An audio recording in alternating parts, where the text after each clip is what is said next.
Acompáñenme al libro de los Hechos en el capítulo 14. Hoy estrenamos capítulo y vamos a leer la primera sección desde el versículo 1 hasta el versículo 7, que es cuando Pablo y Bernabé predican en Iconio. Entonces, Hechos capítulo 14, versículos del 1 al 7, dice así la palabra del Señor. Aconteció en Iconio que entraron juntos en la sinagoga de los judíos y hablaron de tal manera que creyó una gran multitud de judíos y asimismo de griegos. Mas los judíos que no creían excitaron y corrompieron los ánimos de los gentiles contra los hermanos. Por tanto, se detuvieron allí mucho tiempo, hablando con denuedo, confiados en el Señor, el cual daba testimonio a la palabra de su gracia, concediendo que se hiciesen por las manos de ellos señales y prodigios. Y la gente de la ciudad estaba dividida. Unos estaban con los judíos y otros con los apóstoles.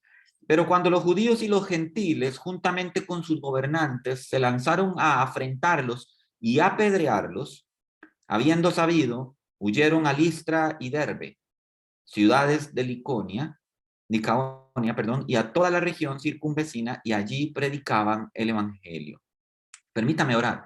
Padre, gracias te damos en esta hermosa mañana de domingo, porque nos bendices con la oportunidad de escuchar tu palabra. Cuánto anhelan en otras latitudes tener la posibilidad de siquiera poder escuchar una lectura de tu palabra, Señor.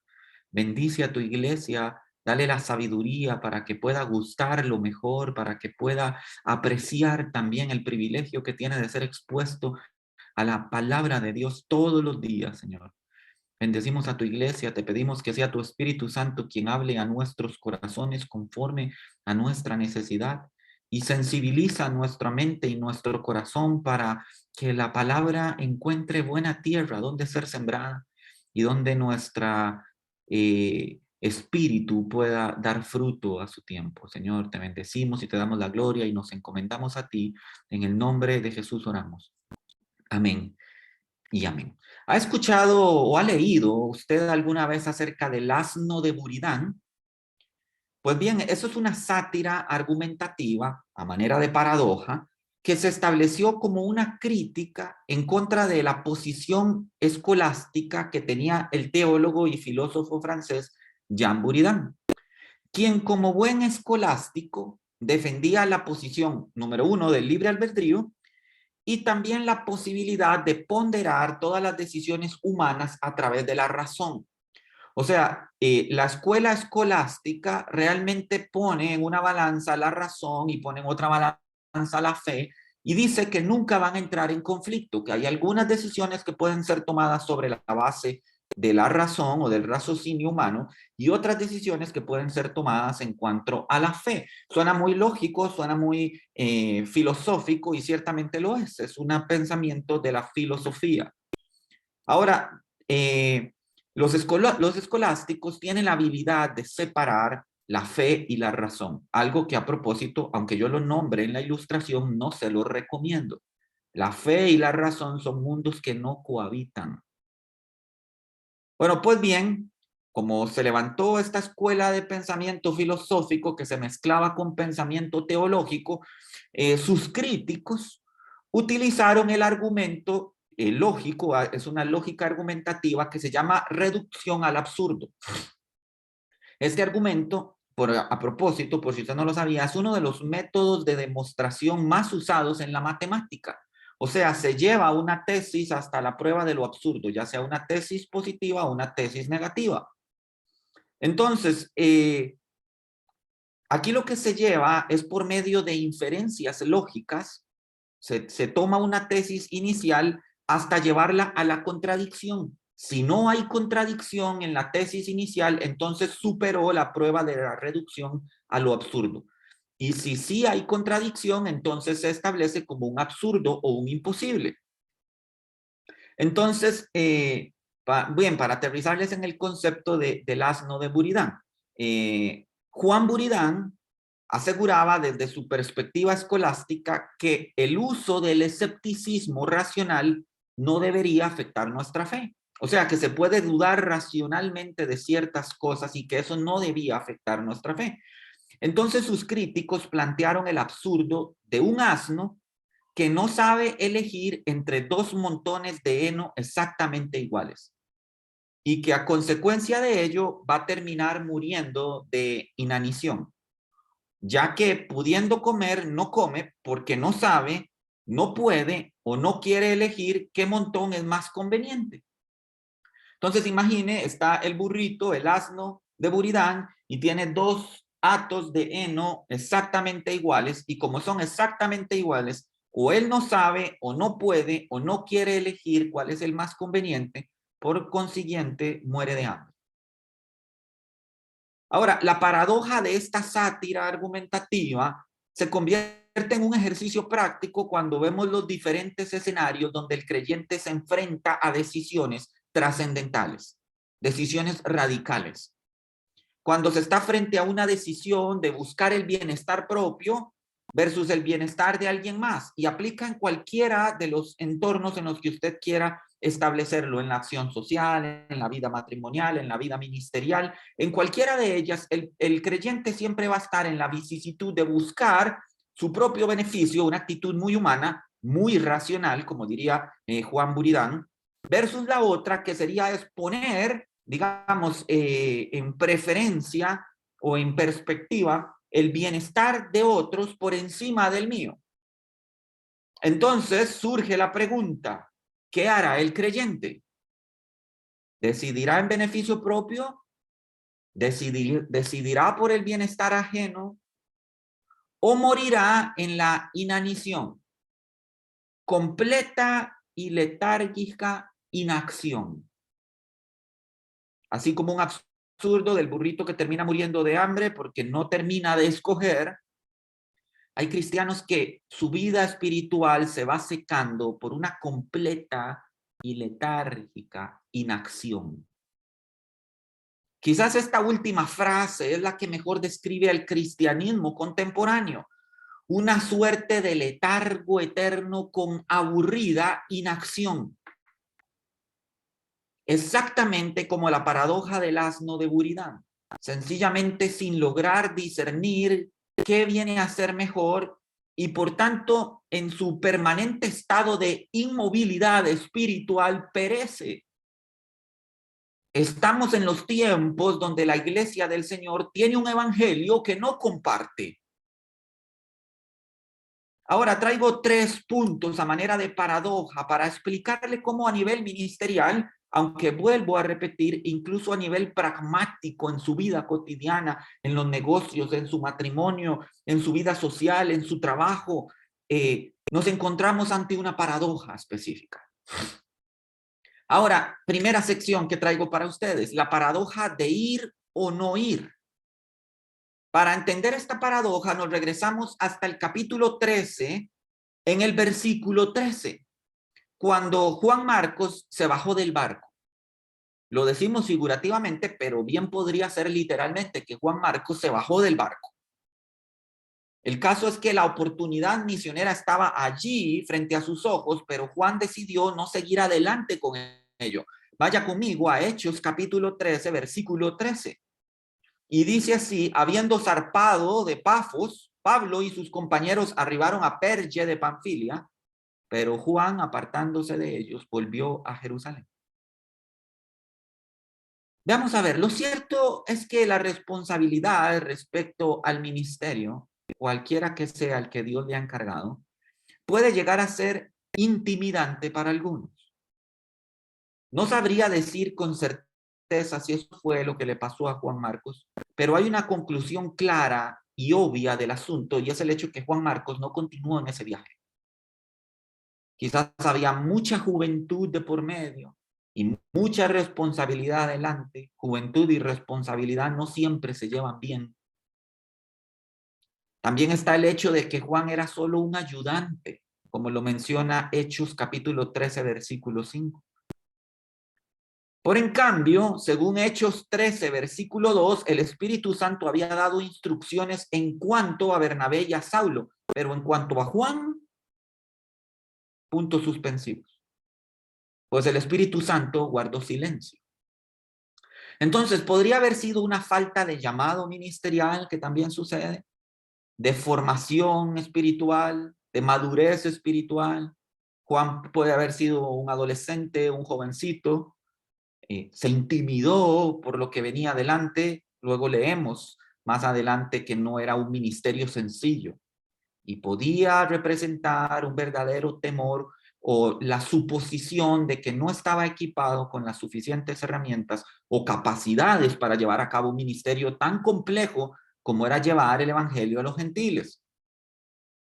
Pero al menos podríamos decir, dentro del contexto de Hechos 13, que Juan parece no haber sido llamado a ese ministerio específico. El caso es que Juan tuvo su paradoja y decidió no ir. Ahora, me gustaría haber leído la primera prédica de Juan. Me gustaría haber leído de su valentía, de cómo sanó enfermos en el nombre de Cristo, de cómo echó fuera demonios, sus enseñanzas de escuela dominical o de grupos de jóvenes, pero no lo sabemos porque nunca sucedió. Ahora usted podría decir, pero escribió el Evangelio según Juan, pero los eruditos dicen que el Evangelio según Juan fue realmente dictado por el apóstol Pedro, que como era una persona iletrada necesitaba de un escriba para poder compilar los hechos del Evangelio. Es la teoría más comúnmente aceptada. Entonces, vuelvo al punto, lo que hay en Juan es la ausencia de historia por falta de decisión. Y quizás a usted le está pasando lo mismo. Dios le está llamando y le está diciendo, ya es el tiempo, ya es el momento, has recibido muchísimo en esta iglesia, muchísima palabra, tienes el conocimiento, podrías explicar conceptos que el mundo no entiende y que las personas, incluso dentro del mundo cristiano, no entienden porque no han sido expuestas periódicamente a calidad de enseñanza doctrinal como esta iglesia sí puede presumir que hace. Entonces, hay personas que no entienden la predestinación. Eso ya es prueba superada para ti desde hace tiempo. Hay personas que no entienden el proceso de salvación, no saben lo que es justificación, no saben lo que es glorificación, no saben lo que es redención. Y usted sí lo sabe. Entonces, usted está en una capacidad para poder dar algo que ya otros no conocen. La gran pregunta es si usted será un no sucedió como le pasó a Juan Marcos. Él decidió no ir. No sabemos cómo predicaba o cómo enseñaba porque se perdió todo el libro de los Hechos. Debía estar ahí como un ministerio activo en cada página del libro, pero no fue el caso porque cuando el barco desembarcó en Perge de Panfilia, Juan no estaba ahí. Así es el caso con el ministerio de algunos creyentes. No podemos hablar de ello porque nunca sucedió. Debieron tener un ministerio, debieron ser de impacto para su sociedad, para su generación, pero no fue así. Las páginas de su libro ministerial están en blanco. Se fueron mucho antes de que el barco desembarcara. Tome en cuenta esto al momento que esta paradoja le alcance a usted. ¿Irá o no irá? Considere que su decisión puede sacarlo del mapa y de los libros de historia. Es como si usted nunca hubiera estado ahí. ¿Cuál es su huella? ¿Cuál es su legado en el Evangelio? Ahora considere a los que sí decidieron ir. Dice el texto del capítulo 14, ahora vamos ahí. Aconteció en Iconio que entraron juntos en la sinagoga de los judíos y hablaron, subraye esto, hablaron de tal manera que creyó una gran multitud de judíos y asimismo de griegos. Dice el texto, entraron juntos en la sinagoga de los judíos. No fue hace mucho, recién en el capítulo anterior, cuando leímos que los líderes de la sinagoga en Antioquía acababan de expulsar a Pablo y a Bernabé de esa ciudad. Aquí vemos la paradoja de los que sí deciden ir. Fácilmente podría decir, no, ¿qué va? Mira que ya en Antioquía nos sacaron con violencia. Ya probamos y vimos que no va por ahí la cosa. Mejor no sigamos con esto. Esto es una señal de Dios de que no deberíamos ir, dicen los espiritualones. Pero no, esa no fue la actitud de Pablo y Bernabé, porque las situaciones difíciles no son una barrera para ellos. Para los que deciden ir, para los que deciden continuar este viaje de servir al Señor, las contrariedades no son falsos motivos espirituales para abandonar. Estas personas, estos siervos de Dios, saben que ir es ir. Saben que servir es servir. No se achican cuando ven venir al lobo feroz, sino que se aprietan la faja y continúan. Vea lo que nos muestra el texto. Dice que cuando llegaron a Iconio, empezaron de nuevo con sus esfuerzos evangelísticos, predicando en la sinagoga. Todavía era una buena manera de comenzar. No se quedaron diciendo, no, que van, Antioquía nos fue como un quebrado. Mejor paremos aquí, vámonos, reagrupémonos. Mira que ya Juan se bajó del barco, volvamos a Jerusalén, tratemos como de meditar la estrategia. No, Señor, ya me monté al barco, ya decidí ir, ahora voy a ir a servir.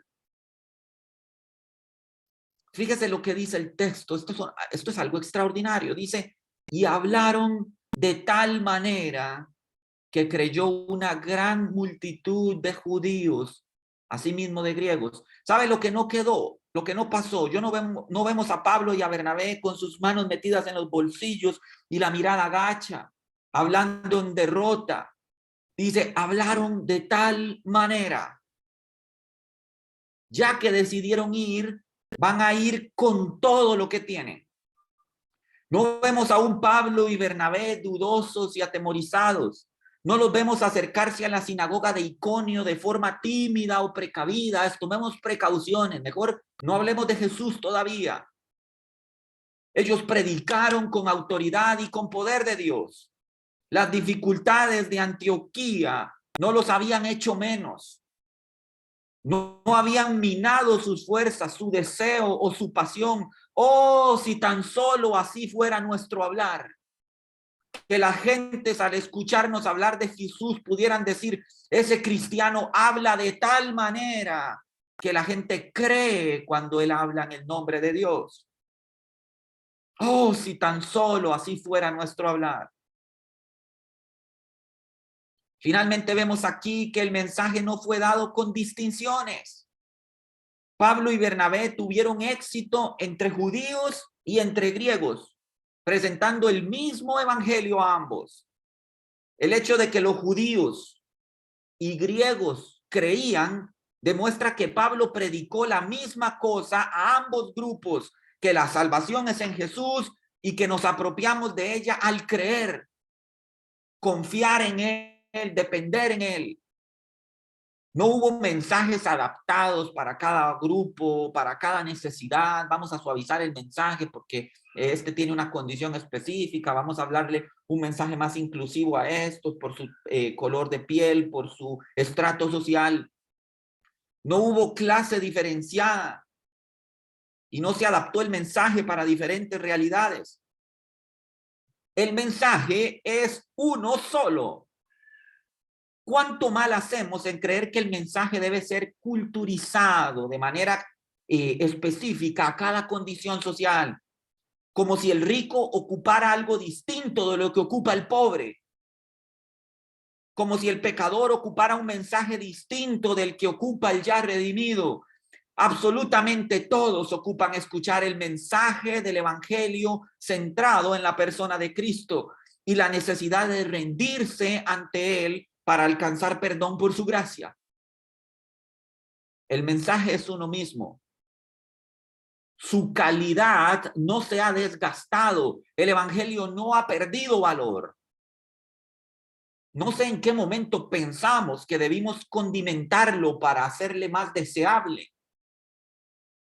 Cambiarle cosas y adaptarle cosas para que las personas lo reciban más amigablemente o más fácilmente. El evangelio es uno solo. Predico del amor de Dios y de su justicia expresada ambas en la cruz. Muere por amor, pero debe satisfacer una ira judicial de Dios. Les hablo del cielo y les hablo del infierno, les hablo de la misericordia y les hablo del juicio. El evangelio es uno solo, no lo adapto, no lo cambio, no lo sazono, no lo mezclo. Es uno solo para judíos y para griegos. Eso hicieron Pablo y Bernabé y hablaban de tal manera, con tal veracidad, con tal autoridad, con tal pasión, que los ojos de los que eran destinados a ser salvos y los corazones eran abiertos ante la revelación de la verdad. Ay, bendita paradoja de si debo ir o no ir. Me pregunto si en este momento, cuando Pablo y Bernabé están viendo las multitudes en Iconio llegar a Cristo, estarían preguntándose si valió la pena o no ir. Si valió la pena la violencia, los golpes, los azotes, los apedreamientos. Valía la pena porque la paradoja era poner su bienestar por detrás del bienestar de otros por amor a Cristo. Ahora, segunda paradoja que traigo para ustedes hoy. La paradoja del bienestar o de sufrir por ello. Vaya conmigo al versículo 2 del capítulo 14. Dice, mas los judíos que no creían excitaron y corrompieron los ánimos de los gentiles contra los hermanos.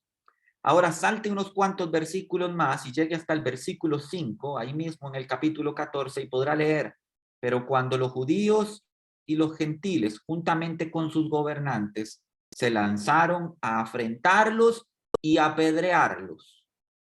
Leyó bien, afrentarlos y apedrearlos. Ahora, cuando usted lee estos versículos, ¿qué es lo primero que viene a su mente? Si usted, al igual que yo, pensó, ¿qué trabajo más difícil? Usted está en lo correcto. Ahora, quiero ponerlo en perspectiva. Le voy a dar un ejemplo. Hace muchos años atrás, me llamaron para ofrecerme un trabajo en un banco privado. En ese momento yo trabajaba en la banca estatal y me llamaron para pedirme o para ofrecerme un trabajo en un banco privado, que no voy a decir el nombre. Ahora, evidentemente, desde el punto de vista profesional, yo estaba dispuesto a valorar opciones. Aún y cuando tenía estabilidad en ese trabajo y en ese entonces yo me encontraba bien, ¿no? Ahora, la oferta de trabajo, escuche esto, implicaba una paga inferior. Imagínese una paga inferior a la banca estatal desde la banca privada, ya se podrá imaginar que el trabajo no era muy deseable. Entonces, ofrecían una paga inferior, menos beneficios y la promesa de jornadas extendidas sin posibilidad administrativa de cobrar horas extra. Y el adicional de tener que trabajar mediodía un sábado al mes ahí de vez en cuando. Pues bien, aunque en la entrevista yo ponía cara de atención y de interés, mi mente se había ido de ese lugar hacía rato. Y mientras la mujer de recursos humanos estaba hablando, mi mente ya se había ido de ahí, había huido, aunque mi expresión ponía cara de atención y de interés. Usted sabe, ¿verdad? Usted también lo ha hecho. Entonces, las condiciones no me eran favorables, por decirlo de una manera educada, ¿verdad? El caso es que hay trabajos de los cuales cuando ves las condiciones puedes decir, esto como que no promete para nada bueno. Entonces, ahora puede entender un poco mejor por qué el ministerio en muchas ocasiones es una paradoja. Nadie que se involucra en servir al Señor debería esperar nada menos que dificultades, pruebas y tentaciones. Por tal razón es común que muchos al ver las condiciones desfavorables digan, esto de ser apedreado como que no va conmigo. Incluso le digo que ese razonamiento sería hasta entendible y justificable de no ser porque el llamado es del Señor. Dios no dice, te estoy llamando a bienestar, sencillamente dice, te estoy llamando. La paradoja del asno de Buridán parece en el creyente cuando razona. ¿Para qué me voy yo a meter en este problema? ¿Para qué me voy a comer yo esta bronca, como diría el Pachuco? Así como estoy, me funciona bien. así como estoy me funciona bien. Quiero decirle que el así como estoy me funciona bien es una paradoja que mi esposa y yo afrontamos cuando teníamos que obedecer al Señor fundando esta iglesia. Y si nuestro razonamiento hubiera sido, así como estoy, me funciona bien, usted hoy no estaría recibiendo la palabra de Dios. Al menos no de esta iglesia. Porque yo no sé si usted recuerda los inicios de Home Church, para los que estuvieron ahí en el principio, quedan pocos, mis papás, mis suegros, Leito, Chinito, estuvo ahí también muy de cerca en el principio. Y nos reuníamos los viernes. Ahora, para los que me conocen, no saben que yo toda mi vida ministerial he trabajado secularmente. Usted tiene idea, tal vez ahorita lo dimensiona un poco más, lo que era trabajar arduamente de lunes a viernes para dedicarle al Señor mis noches de viernes para su servicio. Y luego lo migramos al sábado. Eso no lo hace más sencillo. Pero usted nunca encontró en los pastores de esta congregación una queja, un día que dijeran, vamos a cancelarlo porque el pastor está muy cansado, o porque la pastora no puede, o porque el pastor está enfermo. ¿Cuántas veces a los que me conocen desde hace años prediqué enfermo del estómago, prediqué enfermo de gripe, de dolor de cabeza y todo? Y sabe una cosa, con sinceridad y para gloria y honra del nombre de Cristo puedo decirlo, siempre lo hice por el Señor, no por usted. Pero está el razonamiento del asno de Buridán, ¿verdad? Vemos la opción de dices, puedo quedarme en casa descansando un viernes, es justo. Me he quebrado la espalda durante toda la semana, es justo. Ni siquiera es pecado que pueda quedarme en la casa un viernes en la noche y descansar. Pero, como decía el apóstol Pablo, es que el amor de Cristo nos obliga. Y decidimos romper ese paradigma. Ahora, si ese es su razonamiento, así como estoy me funciona bien, pregúntese si ese es el ejemplo que usted ha visto en los líderes de esta congregación. Ahora, le recuerdo que en la paradoja del asno, el asno se muere de hambre. El no hacer nada también conlleva consecuencias. La inacción y la inanición espiritual también sucede. Ahora bien, ¿qué pasa cuando los hijos del reino deciden sufrir por ello? Decidiste no bajarte del barco, decidiste hablar de tal manera y decidiste aguantar las pedradas. Entonces dice el texto, por tanto se detuvieron allí mucho tiempo. Y uno dice, ¿cómo? ¿Leí bien? ¿Cómo es eso que se detuvieron ahí? Si el texto anterior dice que los judíos se excitaron y corrompieron los ánimos de los gentiles contra los hermanos que los amenazaban de apedrearle, lo que uno pensaría, leería a continuación, decía, por tanto salieron huyendo de ahí. Pero no es lo que dice, por tanto se detuvieron allí mucho tiempo. La amenaza continuó y ellos no se fueron.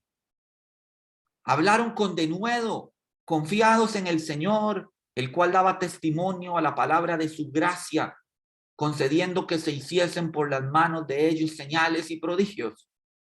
Ahora, fíjese con cuidado las palabras que usa el texto. Las palabras son importantes, su significado también.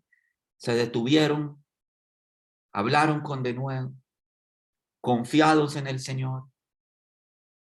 Pablo y Bernabé, por si usted no lo ha notado, hicieron todo lo contrario de lo que suponía la lógica y de lo que la oposición quería que hicieran. Los que se oponían querían que se fueran, pero ellos se detuvieron. Los que se les oponían querían que se callaran, mas ellos hablaban con denuedo. Las dificultades y oposición querían que dudaran ante lo difícil de la situación. Usted ha estado ahí. Cuando el ministerio se pone difícil, cuando hay traiciones, cuando hay murmuraciones, cuando hay divisiones, cuando hay esto, cuando hay lo otro, cuando hay escasez, todos nos sentamos y decimos estoy dudando si esto es a lo que Dios me llamó. Se está poniendo difícil la cosa. La gente está a disgusto porque, digamos, si predicáramos para el gusto de la gente, esto no sería un verdadero ministerio al Señor, sería un ministerio para usted. Pero si predicamos lo que le agrada al Señor, aunque a usted le desagrade, entonces sabemos que estamos en el camino correcto. Pero eso no quiere decir que el siervo como tal no dude. Y viene la prueba y vienen las dudas y entonces uno dice, la dificultad y la oposición quiere que dude ante esta situación difícil, mas el texto dice, ellos confiados en el Señor. Así debe ser el espíritu de los que rehúsan la inacción de la paradoja. Ellos deben aguantar y sufrir por otros en lugar de buscar su bienestar propio. Se detuvieron. Me revolucionó el pensamiento, dijeron, se detuvieron, no salieron huyendo de ahí. Y no se detuvieron ahí un ratito para tomarse un café, hablar e irse. Dice, se detuvieron allí mucho tiempo. Por otro lado, los buscaban, los afrentaban, les ponían oposición, querían apedrearlos y ellos, inmutables, se sentaron a enseñar la palabra. Pablo y Bernabé se quedaron mucho tiempo. Se quedaron todo el tiempo que pudieron, a pesar de la oposición, yéndose solo hasta que era absolutamente necesario. Antes no. Hicieron esto porque sabían que estos cristianos en Iconio necesitarían todo el conocimiento básico que pudieran obtener para mantenerse fuertes en una ciudad con mucha oposición. Hubo un momento cuando nos reuníamos los viernes, si usted recuerda, tardamos como 2 o 3 años reuniéndonos los viernes. Esos son 2 o 3 años, multiplique 52 semanas por 3, son 156 semanas en donde solo yo prediqué. No tenía en ese entonces la ayuda que hoy nos brindan Chinito, que me brinda Dani, que me brinda a veces Estevitan Cortines, a veces Coqui. No tenía manos. ¿Sabe por qué? Porque sabía que la obra apenas estaba iniciando, que todavía había que formar cosas y el Señor también y el Espíritu Santo debía formar cosas en los siervos que hoy también tienen su servicio. Entonces, yo no podía decir en ese entonces, mi esposa hasta el día de hoy son cosas que conversamos en intimidad y ella me dice, recuerdo que durante esos 3 años no tuvimos vacaciones. No podíamos irnos ahí como lo puede hacer cualquiera que no está en el ministerio sirviendo. Queremos irnos a la playa una semana, no podíamos, pero teníamos una responsabilidad. Recuerdo que para ese entonces, y nada más se lo cuento a manera de ejemplo, surgió una oportunidad laboral para ir a reubicarme permanentemente en Argentina y inmediatamente yo la rechacé porque yo dije tenemos que trabajar en el ministerio. Mi esposa me preguntó, ¿ya has orado? ¿Estás seguro? Y yo estoy segurísimo. Entonces me dice, entonces yo te apoyo. Si es en Argentina, estamos en Argentina. Si es estamos en Costa Rica, estamos en Costa Rica. Pero si estás seguro que el Señor te ha llamado a este ministerio, entonces me quedo contigo y te apoyo. Y recuerdo ese tiempo como un tiempo de paradojas del asno de Buridán.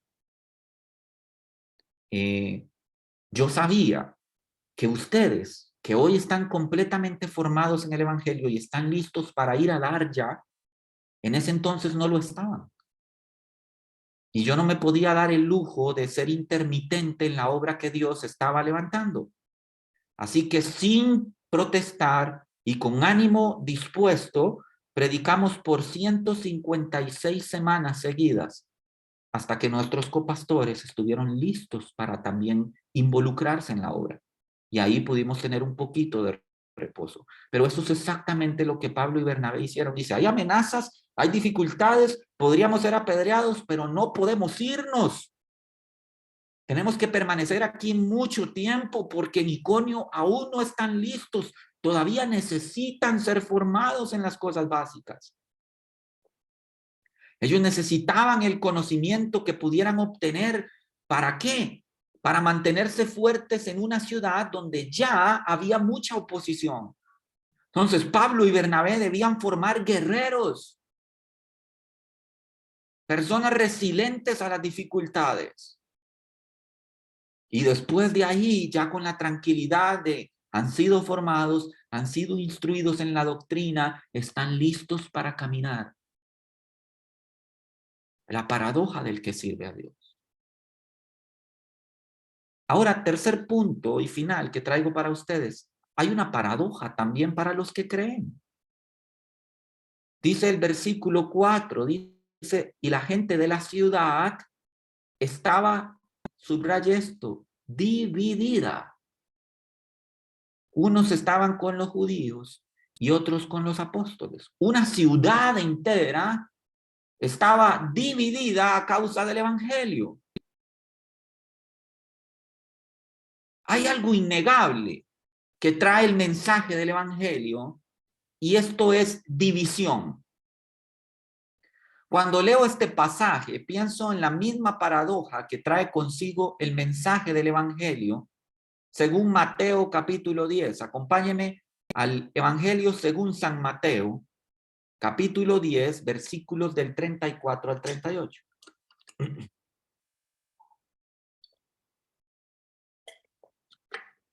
Mateo, capítulo 10, versículos del 34 al 38. Dice así la palabra del Señor. No penséis, en palabras del Señor Jesucristo, por favor tomen cuenta, dice, no penséis que he venido para traer paz a la tierra. No he venido para traer paz, sino espada. Porque he venido para poner en disensión al hombre contra su padre, a la hija contra su madre y a la nuera contra su suegra. Y los enemigos del hombre serán los de su casa. ¿Sabe? Uno tiene que frotarse los ojos y decir, estoy leyendo bien. El Señor Jesucristo me dijo que Él viene a ser causa de división, que no viene a traer un evangelio de paz y amor y todos cantando el Kumbaya con las manos agarradas y nos unirán los lazos de amistad. Eso no es el evangelio. Dice, vengo a traer división.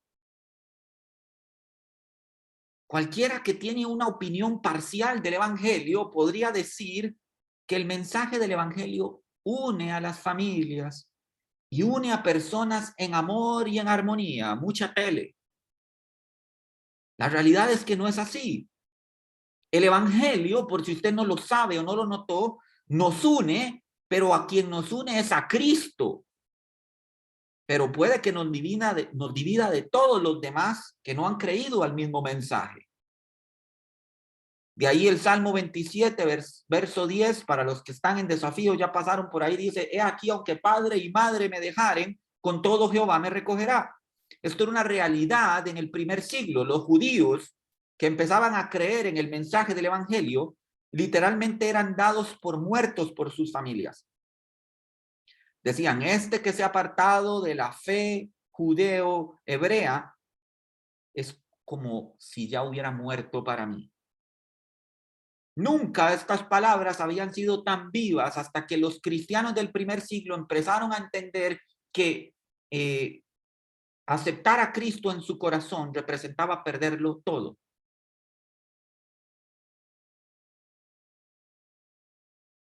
El mismo evangelio conlleva una paradoja.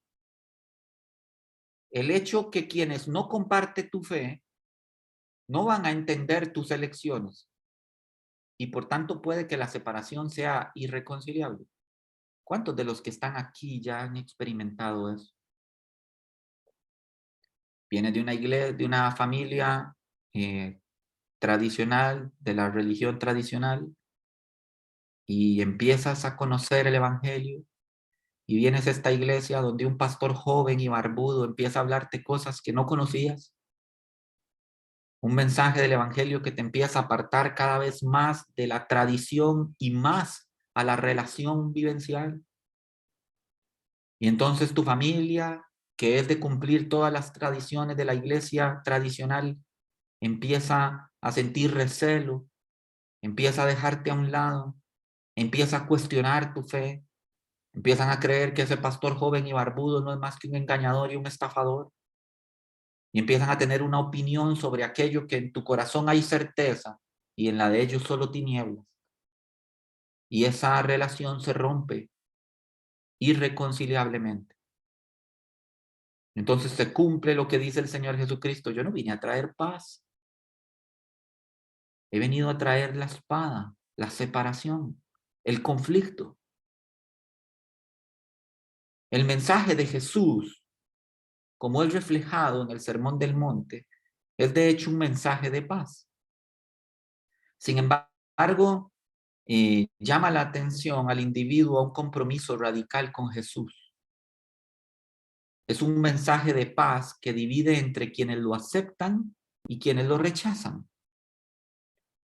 La división entre estas dos opciones explica cómo Jesús no ha venido a traer paz sino espada. Porque he venido a poner en disensión al hombre contra su padre, y los enemigos del hombre serán los de su casa. La línea divisoria entre los que aceptan a Jesús y los que lo rechazan pasará aún por las familias. La espada de la que Jesús habló a veces atravesará a las familias y el corazón mismo de la familia. Dice el Señor: el que ama a padre o madre más que a mí no es digno de mí. En términos fuertes, Jesús explicó que el discípulo debe amar y seguir a Jesús supremamente. Nuestra devoción a Jesús debe sobrepasar incluso el amor filial por nuestra propia casa. Nada nos puede separar del amor de Cristo Jesús, ni tribulación, ni angustia, ni persecución.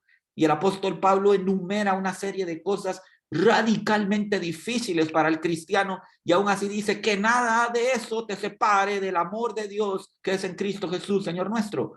Nuestro amor hacia nuestro Señor debe ser tal de que estemos dispuestos a separarnos de incluso los lazos más fuertes y estrechos por amor a Él. Normalmente debemos esperar que el seguir a Jesús nos haga mejores esposos, mejores padres, mejores esposas, mejores madres, hijos, hijas, etc. Sin embargo, hay veces en que la presencia de Jesús divide en lugar de unificar. El peligro más grande de la idolatría, por favor subraya y termino con esto. El peligro más grande de la idolatría no viene de lo que es malo, sino de lo que es bueno, como el amor en las relaciones familiares, pero me lleva a pegarme a ello por encima del amor a Cristo. El mayor peligro para lo mejor viene a ser lo segundo mejor. Vuelvo a repetírselo: el mayor peligro para lo mejor es lo segundo mejor. La paradoja de los que creen es permanecer del lado de su Señor, a pesar de que esto lo separe de todos los demás. Permítame orar. Padre, gracias te damos en esta mañana por el mensaje de tu evangelio. Gracias, Señor, porque podemos entender que la paradoja del cristiano implica decisiones radicales para gloria y honra de tu nombre. Que el cristiano debe ser valiente y determinado de escoger el camino estrecho, aunque es un camino difícil, y no permanecer en la inacción y morir de inanición espiritual. Por favor, permite que esta verdad espiritual sea sembrada en la mente y en los corazones de mis hermanos, para que en todas las decisiones radicales que deben de tomar por Cristo Jesús den la gloria y la honra a tu nombre. Yo bendigo a tu iglesia y te doy gracias por el privilegio enorme que me has dado desde el primer día de servirles. Los entrego en tus manos porque listos están, porque han recibido la palabra fielmente y ahora están listos para ir a sembrar, para que den fruto, para que cosechen a su tiempo. Fruto bueno y agradable, fruto espiritual para gloria de tu santo nombre y para extensión de tu reino. Pido que su corazón sea vivificado con valentía espiritual, para que se conviertan en agentes de cambio en medio de una generación que se corrompe cada vez más. Que la gente pueda ver a estas personas y decir, oh, habla de tal manera, habla acerca de Jesús de tal manera que nuestros corazones son cautivados. Llévalos al extremo radical de ser agentes de cambio en una generación de tinieblas. Los bendigo como su pastor y te doy gracias por cada uno de ellos. En el nombre de Jesús oramos. Amén y amén. Ahora, usted que me escucha, que está viendo esta enseñanza a través de YouTube o alguien se lo ha compartido a través de WhatsApp o de Telegram o de alguna red social y de casualidad este mensaje le ha encontrado en un momento de necesidad y usted ha estado luchando filosófica, intelectual y espiritualmente con la idea de rendir su vida a Dios o permanecer en cómo esta vida le ha llevado de fracaso en fracaso. Y si usted esta enseñanza le ha llegado en ese momento de necesidad, yo quiero orar por usted. No es que sea una oración mágica en donde usted pueda encontrar salvación solo por la repetición hueca de palabras. Pero quiero ayudarle a encontrar las palabras de eso que el Espíritu de Dios le está haciendo sentir en su corazón. Y si usted ya está cansado de esa forma de vivir, de una vida insípida, en donde todos los días hay angustia, en donde todos los días hay infelicidad, donde hay falta de paz, y usted quiere tener lo que en otros puede ver, es una realidad, permítame orar por usted. Señor Jesús, reconozco que soy un pecador. Reconozco que mis errores y mis equivocaciones me han traído hasta donde estoy ahora y necesito de perdón. Reconozco que he fallado, pero quiero implorar por tu perdón, no porque crea merecerlo, sino porque sé que lo necesito. Sé que moriste en una cruz por todos mis pecados y que resucitaste para que yo pueda tener vida. Acepto en fe tu salvación. Quiero que entres a mi vida, que seas mi Señor y mi Salvador. Te entrego mi vida para que hagas conmigo alguien que te sirva y que te alabe. Amén y amén. Si usted ha hecho esta oración, permítanos saber de usted. Escríbanos un comentario en la caja de comentarios. Escríbale a la persona que le compartió este mensaje. Queremos conocer su testimonio, queremos orar por usted y que el Señor y el Espíritu de Dios le dirija a una congregación que le ayude a crecer en una comunidad firme de buena doctrina.